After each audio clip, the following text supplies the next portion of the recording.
Alors, nous allons voir le théorème d'analyse 1 de quatrième qui parle des relations entre toutes les primitives d'une fonction.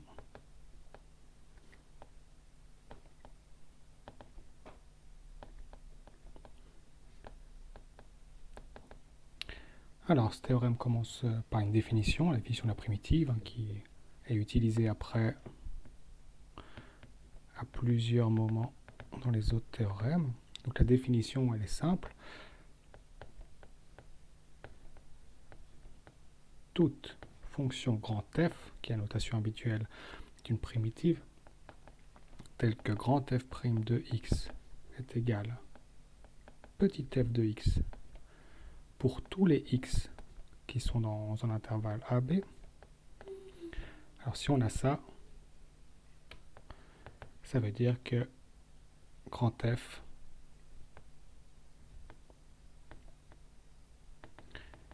est une primitive de f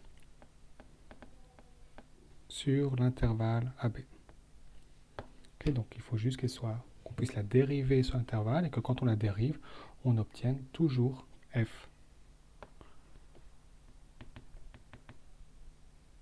Exemple, par exemple si je prends grand f de x est égal à x au carré plus 7, ça va être une primitive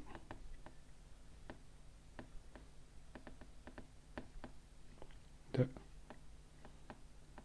f de x est égal à 2x sur l'ensemble des réels. Alors pourquoi? Tout simplement si je dérive grand F, j'obtiens 2x, donc j'obtiens bien f de x. Je vous mets en vert propriété, on se rappelle toujours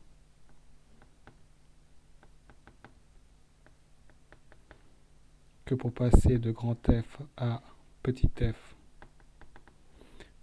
on dérive, et puis de f à grand F, on va intégrer. Ok? Donc ça, il ne faut pas l'oublier. On n'est pas forcément obligé de chercher une intégrale. On peut aussi des fois juste dériver grand F pour voir si ça vaut bien petit f. Une remarque. Le théorème fondamental de l'analyse. Donc c'est le théorème d'analyse 3.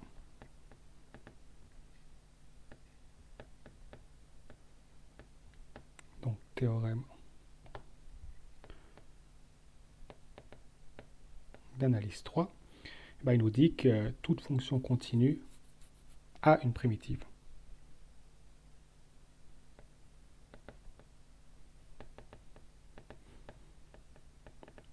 Toute fonction continue f admet, on peut préciser sur un intervalle AB, admet l'existence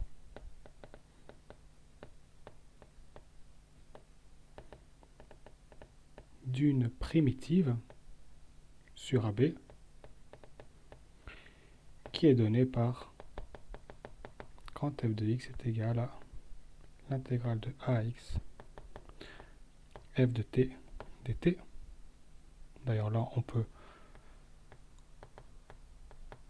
tout simplement déduire que si je dérive ça, et ben je réobtiens grand f petit f de x. Ok.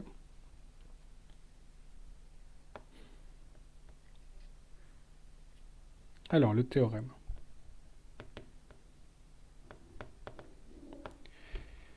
Nous dit que si on a deux primitives, si f et g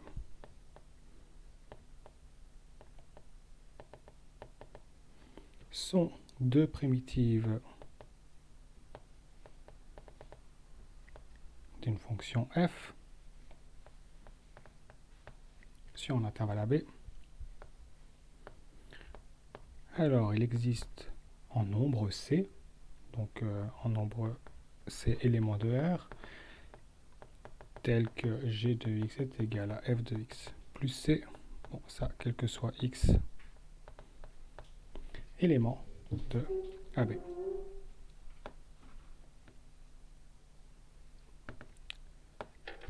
La preuve, alors on prend nos deux primitives, on prend f est une primitive de petit f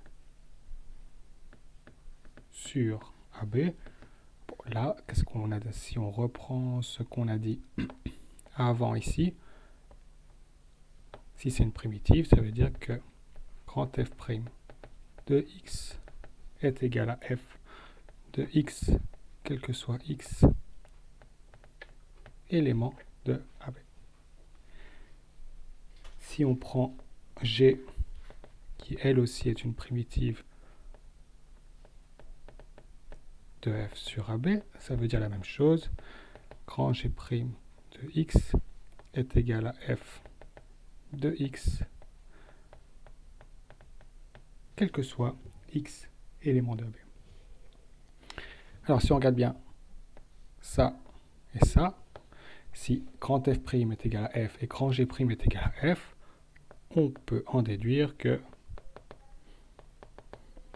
grand f' de x est égal à grand g' de x, quel que soit x, élément de AB.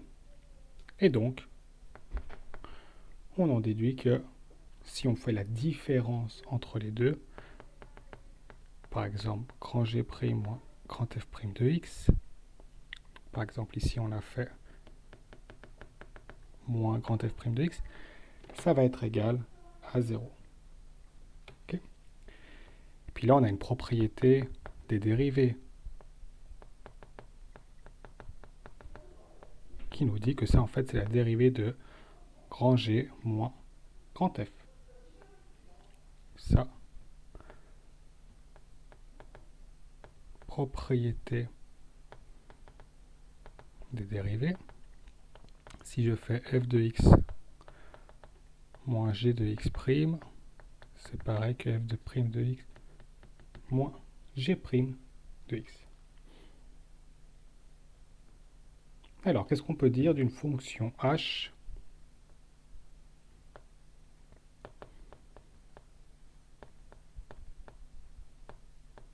Que peut-on dire d'une fonction h telle que h' de x est égal à 0, quel que soit x, est élément de AB.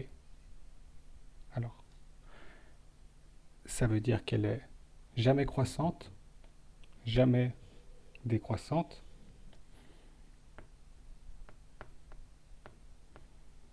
Donc, h n'est ni croissante ni décroissante. Donc,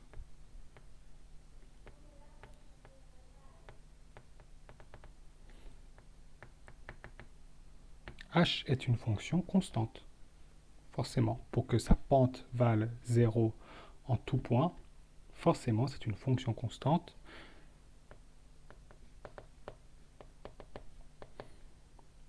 Donc, je précise, il existe en C. Il existe en nombre réel C, tel que h de x soit égal à C. Ok. On va juste montrer ça sur un graphique.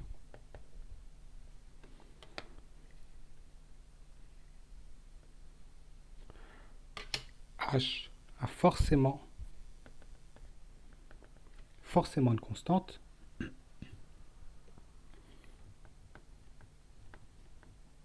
Ici, on voit que h a une pente nulle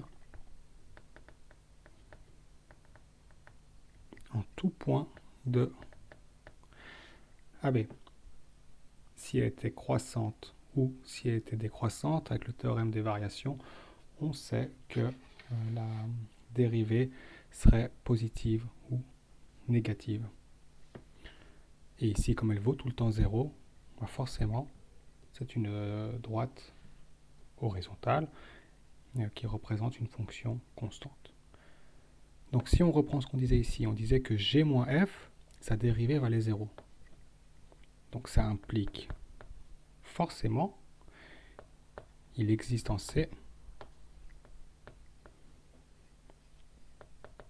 élément de R, tel qu'en fait ce qu'on avait dit avant, g de x moins f de x, soit égal à cette constante C pour tout x élément de AB. Et si maintenant on refait plus f de x, on obtient que g de x est égal à f de x plus c. Et donc on a bien obtenu notre théorème qui dit que entre deux primitives d'une même fonction, deux primitives d'une même fonction ne peuvent varier que par une constante, à une constante près.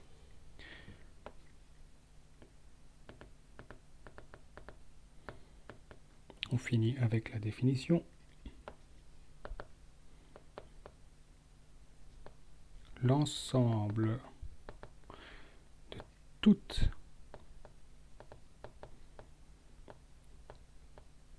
les primitives de f sur l'intervalle AB se nomme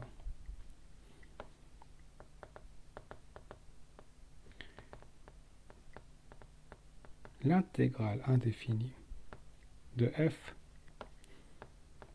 et on va le noter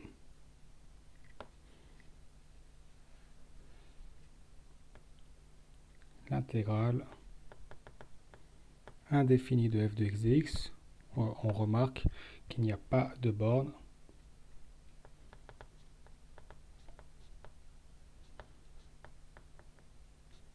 Okay, sur l'intégrale, au contraire,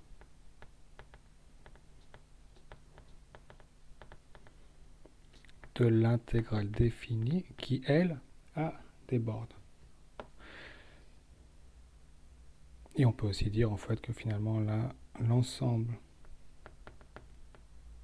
des intégrales indéfinies, ça correspond à une primitive plus une constante. Okay, parce que quand on va dériver ça,